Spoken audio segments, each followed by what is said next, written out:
Pagkatapos ng Japan D-League sa Europe naman ang destinasyon ni Ferdy Ravenna, kung saan siya ay maglalaro sa BC Dubai, ang kauna-unahang team from UAE na sumali sa isang top European basketball na ABA League o Adriatic Basketball League. Hindi biro ang makakalabang team ng BC Dubai lalo pat sa una nilang laro ay kalaban agad nila ang reynang ABA League champion na Servina. Dito masusubukan at masusukat ang kakayahan nila sa liga.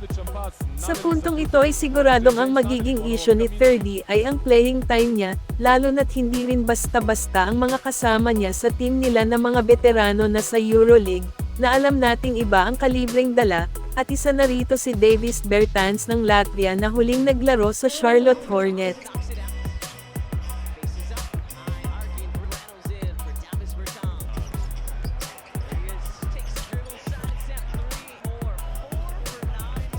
Magaling si Ferdy, may maibubuga basta't bigyan lang ng playing time tiyak na magpapakita ito sa kakayahan niya. Ganun pa man siguradong maganda rin ang kalalabasan nito para kay Ferdy, dahil bukod sa malaking sahod, marami rin siyang matututunan sa EuroLeague, gaya ng magandang experience na makukuha niya na pwedeng ma-adapt niya at ma-apply sa kanyang mga laro in the future. Good luck sa iyo, Ferdy! Samantalang Kobe Paras binasag na ang katahimikan matapos ang mahigit isang taong walang ganap ang basketball career.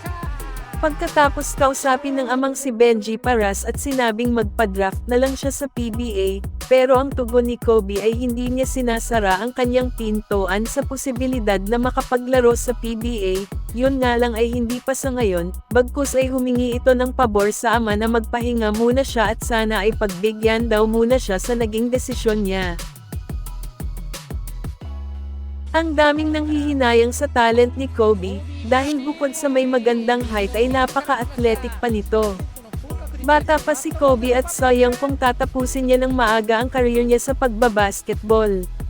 Matatandaan kasi na magmula nung nirelease siya ng team niyang Altieri Chiba ng Japan D-League ay parang nawalan na ito ng gana, dahilan kung bakit nanlamig at naging tahimik na ang kanyang karera. Nag-average si Kobe ng 5.3 points, 0.9 rebounds, at 1.0 assists sa 30 games ng Chiba.